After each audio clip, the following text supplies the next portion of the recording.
How you doing? Thanks for joining me. Well, today I'm going to go over how I process black and white film. So we're going to go from this to this.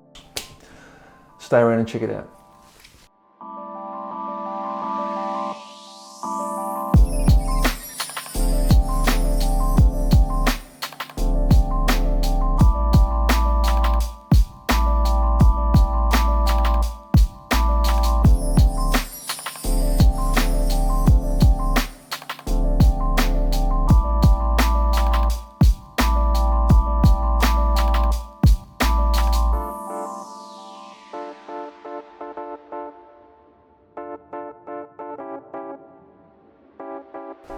G'day, how you doing? Welcome. Thanks for joining me. And as promised, today we're going to talk about processing black and white film, how I do it.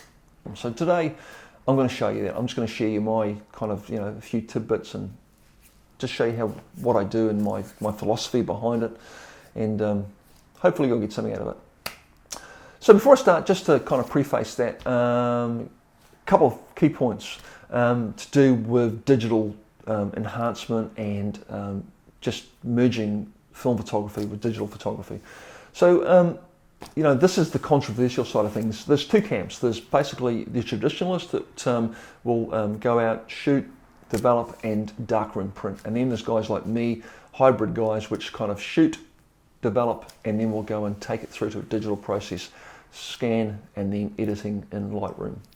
So just my stance on that, how cool is it to be in 2018 and we're still using film? And I think why we're still using it is because we've been able to merge film photography and we've been able to digitalize it, and I think it's fantastic. I think it's positive. I think it's keeping film alive, and I think we should embrace it, and it's all good. Now, having said that, I mean, I'd love to be able to set up a dark room, and I'd love to have a dark room. I'd love to be able to have the space to have a dark room. But I just don't have the time. I don't have the time to invest in searching out gear. I don't have the time to learn a new skill. Right here, right now, it just does not fit in with my workflow. But that's not to say that in the future that I'm going to be looking at it, because I think I can see myself setting up a dark room and enjoying that experience, because it's magical. And I'm kind of envious of the guys that are doing it. I tip my hat to you. I think it's fantastic that it's kept alive, and I want to do it. But right here and right now, it doesn't fit in with what with my day to day. So that's my stance on that. Secondly, the next thing is there's probably a more controversial type of thing, and that's what we should do with our images once we scan them. And there seems to be like kind of two camps on that. First camp is scan it and that's it, and then there's scan and then taking it to the next step, which is post-processing in Lightroom. And seems to be kind of, from the comments that I've had anyway, there seems to be kind of a little bit of ill feeling or a little bit of negativity, I guess, from people that believe that once you've scanned that image, that really that's it, you should just leave it there, and why would you want to go any further with it? And it negates the reason why you'd want to be a film photographer anyway. I kind of disagree with that. My philosophy, my feelings are pretty simple. Why would you want to leave the original, the final picture to a machine? Because that's the way I see it. I see the scanning process as a way of collecting the information and then the post-processing of that information in Lightroom or Photoshop as the real. It's like making the print, if you like. I think it's the same as making a print, because after all, if you research, darkroom technology and what was taking place in the darkroom, it's all about dodging, burning, contrast. It's about it's about manipulation of that image. So for me, the scanning really is just gathering the information, and the important part, like for most photography and digital photography, for me, at least 50% of it is about how I take my raw file and how I then create the final image to be viewed by my audience. And I see nothing wrong with that. I see it as just part of the process. I see it as I think it's an important part of the process that doesn't negate the reason why I would shoot film in the first place. So that's where I stand on the whole kind of merging film with digital subject, really. Okay, so without further ado, let's get into the whole nitty-gritty of it. Let's get into the scanning, and what I'm going to do is I'm going to scan a negative. I'm going to take one of the pictures that I shot on the previous video, and if you haven't seen that video, it was me out shooting my medium format camera. So if you want to check out that video, go and check out the link here. Do it after you finish watching this video. Just gives you a bit of background on the picture. So we're going to take a negative from that trip, and we're going to scan it, and then I'm going to take it into Lightroom, and we're going to edit it, and I'm going to take you through the process. So let's get into it. Okay, the scanner I'm using is a Canon 9000F, and the software that comes with that scanner is Scan Utility. I'll explain my workflow in depth a little bit more in a minute, but this is the software I've been using now for probably a couple of years. Up until about a month ago, this was the only software that I was using. So basically you just access the negative scanning utility by selecting Scan Gear, and this will open up Scan Gear, and I'm using advanced mode because I want to make all the settings myself. Pretty good little package. It allows you to select what sort of file type you want to export to, what type of negative that you want to scan. Your DPI settings are all here. What type of color mode, and just a note on this, I use color 48-bit for scanning black and white photos. When I first bought the scanner, I did some research, and general consensus was that you're going to get a better quality scan if you scan in color, convert to black and white in Lightroom. So that's what I do with my workflow. I'm not using any image settings here. I'm just the unsharp mask needs to be off, and there's no grain correction. So I want to keep all that off and do anything that needs to be done in Lightroom. Now, like I said before, this is the package that I've been using up until about a month or two ago. I did a little bit of research, and I was noticing that other people were actually doing a lot more in-depth type of scans, and through that research I found a package called ViewScan, which really does lift your game when it comes to scanning negatives. It gives you so many more options. So I purchased this third-party software. It's designed to work, I believe, with most modern scanners. Won't open if the scanner's not on, so let's turn that scanner on and we'll reopen it. So my typical workflow would be initially viewing the images in the Canon software. I'll have a look at them. I'll usually do a quick scan of those, bring those into Lightroom, and if I want to just do any basic scans where I'm putting up on Facebook or Instagram, I'll just do it there. Now if I want to get a bit more kind of professional with my scans on these, I might select certain images like I will today. I'll then go into ViewScan and use the ViewScan software. Now this is quite an in-depth package, and I'm not going to really go over the nuts and bolts of it today. What I have done is I've put a playlist at the end of this video. So if you watch this video to the end, there'll be a playlist that comes up. Click the link for the playlist, and it'll take you to a playlist, and on that playlist there are several videos, including a video from, I think it's James Stevenson Photography, this guy's made a fantastic video on the software, and rather than me spend 20 minutes, 30 minutes going over the software and what it can do, I'll direct you to that video. Check it out, it's well worth a view. So basically what I do is I've got the two software packages, this package here, which is the Canon package, and the ViewScan. In ViewScan, I'll bring images here, like I said. If I want to do some extra editing, like I really want to pull the best out of an image, I'll bring it up in ViewScan and do the scan here, because in particular it just can create a more raw like file for me with a lot more information in it.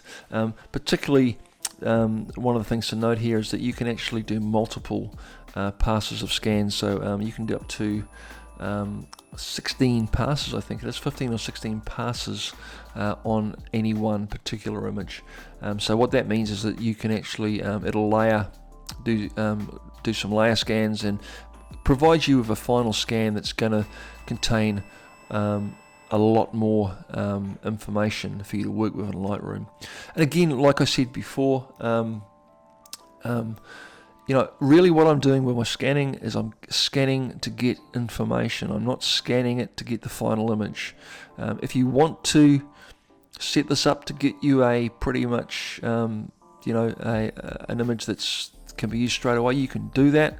But again, it's not going to be as flexible as using the Lightroom software, where you can manipulate, dodge and burn, and really enhance the image to its full potential. So basically that's what it is. And just quickly, my settings here, again, check out the video I put in the playlist, and I've got my software set up pretty much identical to what James has. Again, I'll for this instance, I'll just do 6 passes, which is probably plenty. But if I was doing a picture that I wanted to, do a large print off for a client or whatever, I'd scan it up to 16 times to get the best possible scan possible out of it. But yeah, software's really good. It's got plenty of options here, for color output options, file types, all that sort of stuff. Great piece of software. You do have to pay for it, but I think if you're serious about your scanning and your photography, your film photography, it's well worth buying. And it's just will enhance the performance of any scanners that you may have, or it's like I said, it's designed to work with, I think, most if not all of the scanners on the market today. So that's good. So that's pretty much again, without going into too much detail on the scanning, I've set this up, and pretty much just quickly, I'm just trying to get a flat scan out of it. I want to get a flat. I don't want to have too much contrast or too much, I don't want to enhance any of the midtones, highlights, or the blacks. I'm just getting a very flat looking scan, and then in Lightroom I will manipulate it there where I can play around with it with a lot more accuracy. So from here I just would scan that, and then we'll go through to Lightroom and edit the image in Lightroom. So let's scan, and away we go. We'll have a look and see what we've got now. So there's the image there, straight off the scanner. So I'm just going to take you through my process of editing. This will be a typical way that I would edit a black and white negative. So obviously the first thing I want to do is just get my horizon line straight. Oops, I'll have to redo that again. Didn't get it quite right. Start there. There we go. Get the horizon straight, and then we'll just crop the image. Crop that image back.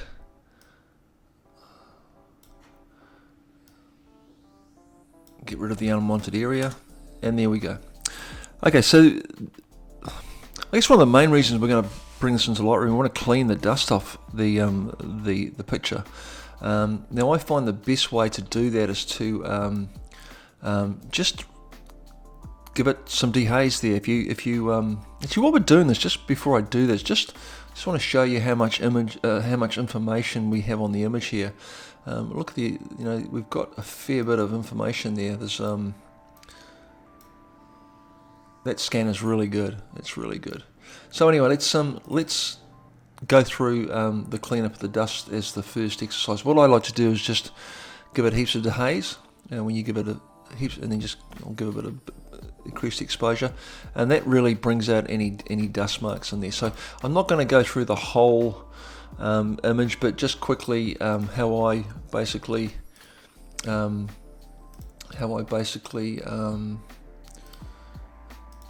get rid of the dust. Just this is quite a big image, and I just go through the image and just using the clone tool, or just rather the healing tool, just go through and search for any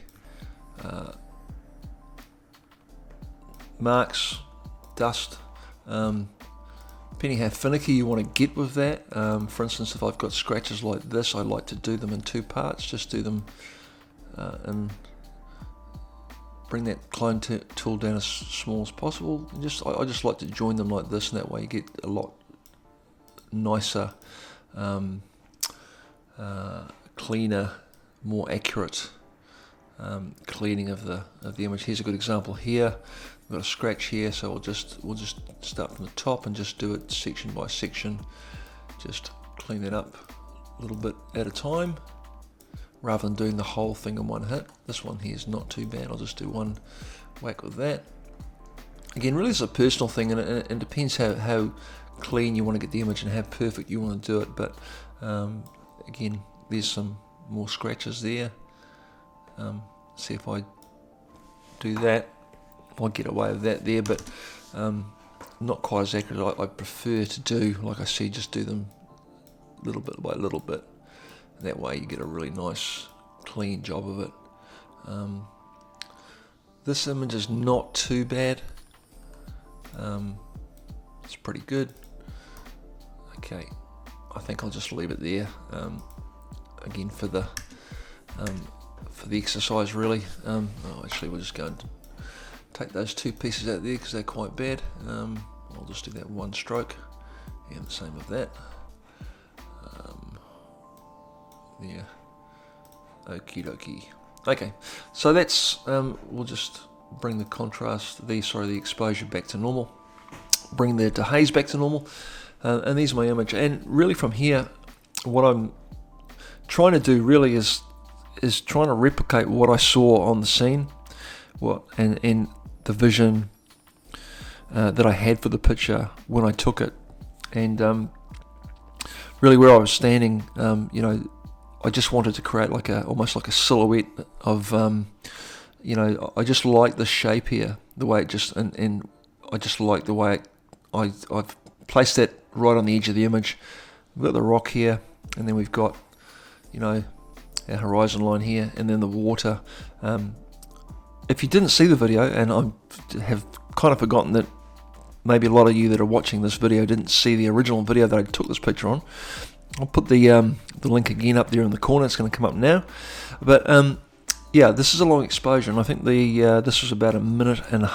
That's how long the exposure was. So this is water, and we've got like a nice misty look to it. So the first thing, again, I'm just going back to what I saw when I took the picture, and I want to kind of replicate my intent at the time.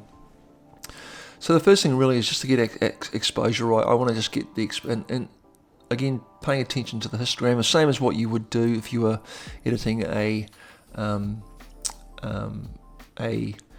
digital image. Same process really.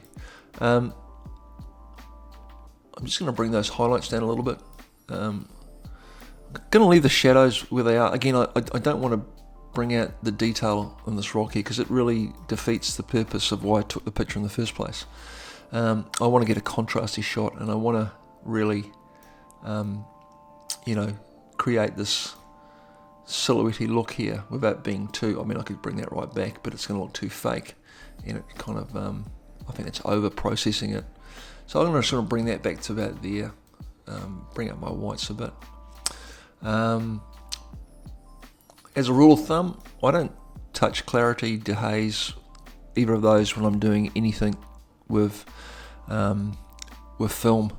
I think that kind of is not really staying true to why you use film in the first place. And again, I'm trying to replicate as close as possible darkroom techniques, what I would do if I was in the darkroom. Even though I've never worked in a darkroom, I've kind of spent a little bit of time studying what they have done.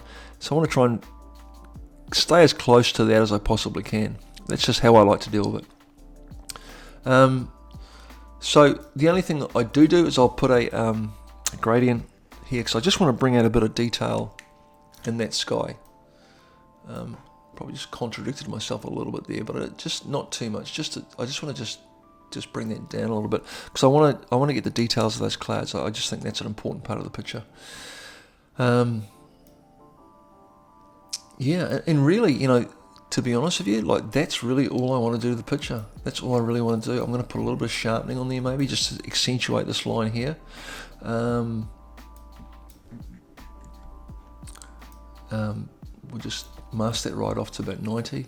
I just want to get the line of that there, and that's really it. I think I'm not using, obviously, no noise reduction. I want to keep any grain I've got in the picture.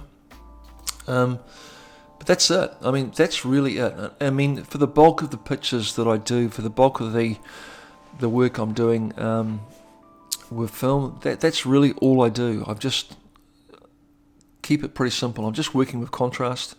From time to time, I will, you know, do a bit of dodging and burning. You know, for instance, I could bring out that rock a bit more if I wanted to, but I don't want to in this case because it kind of negates why I took the picture in the first place. And that's it. That's really it. And that now is pretty much ready to go to the printer.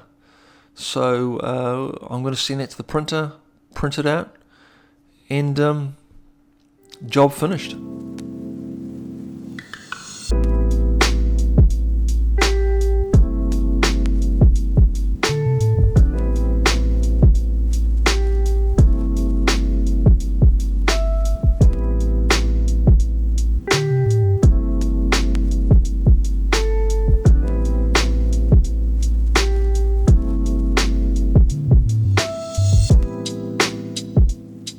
Well, I hope you enjoyed that, and something a bit different.